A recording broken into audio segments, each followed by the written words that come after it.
High blood pressure, or hypertension, is a common condition in which the force of blood on the walls of your arteries is often too high.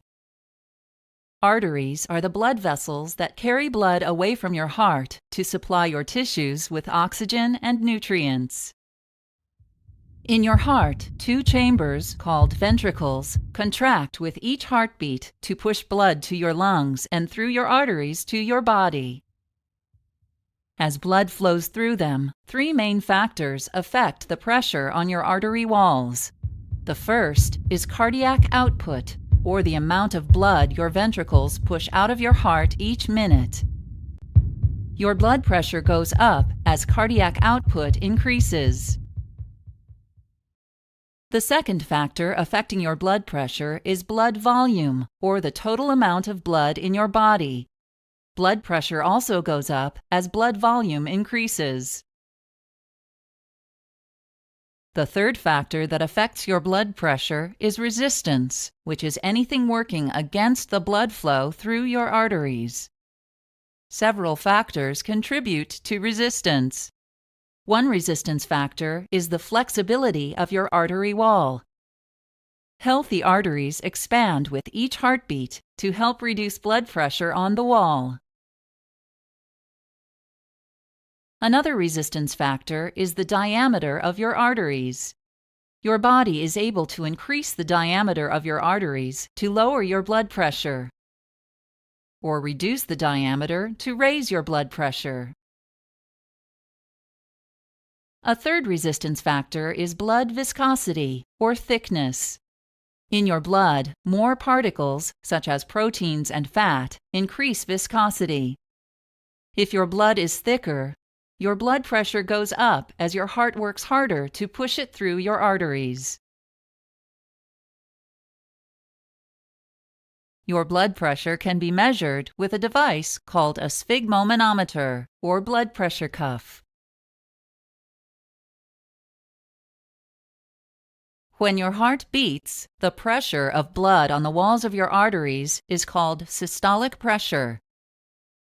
When your heart relaxes between beats, pressure on the artery wall is called diastolic pressure. While your blood pressure may change throughout the day, it should normally be less than 120 millimeters of mercury for systolic pressure and less than 80 millimeters of mercury for diastolic pressure. If your systolic pressure frequently stays above 140, or your diastolic pressure frequently stays above 90, you have high blood pressure.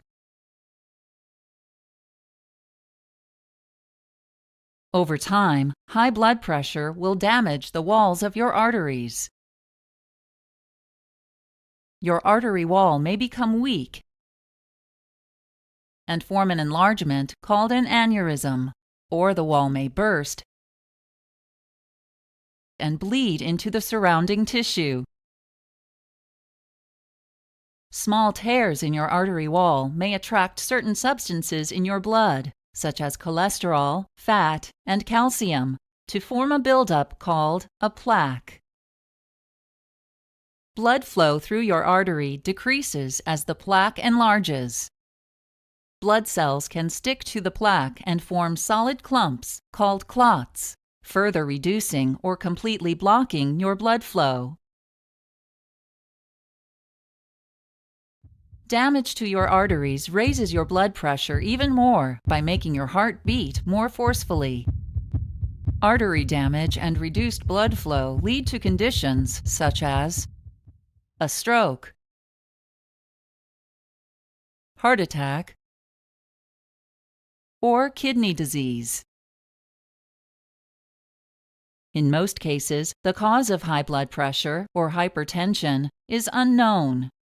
This type of high blood pressure is called primary or essential hypertension.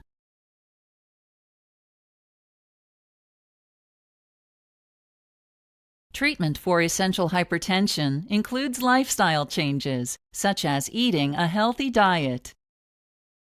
If you are sensitive to the sodium in salt, your doctor may recommend limiting your intake of salt and highly processed foods. Sodium may cause your body to retain water, which increases both your blood volume and your blood pressure. Other lifestyle changes that can reduce blood pressure include avoiding excessive alcohol intake, getting regular exercise, losing weight if you are overweight, and quitting smoking. Your doctor may also recommend medications that act on your kidneys, blood vessels, or heart to help reduce your blood pressure. Diuretics, commonly called water pills, cause your kidneys to move more salt and water from your blood into your urine, which reduces your blood volume and pressure. Beta blockers reduce the workload on your heart by decreasing both the rate of your heartbeat and the strength of your heart's contractions. Several types of drugs act directly or indirectly to reduce your blood pressure by relaxing your blood vessels, which increases their diameter. These drugs include ACE inhibitors, angiotensin II receptor blockers, calcium channel blockers, and direct-acting vasodilators.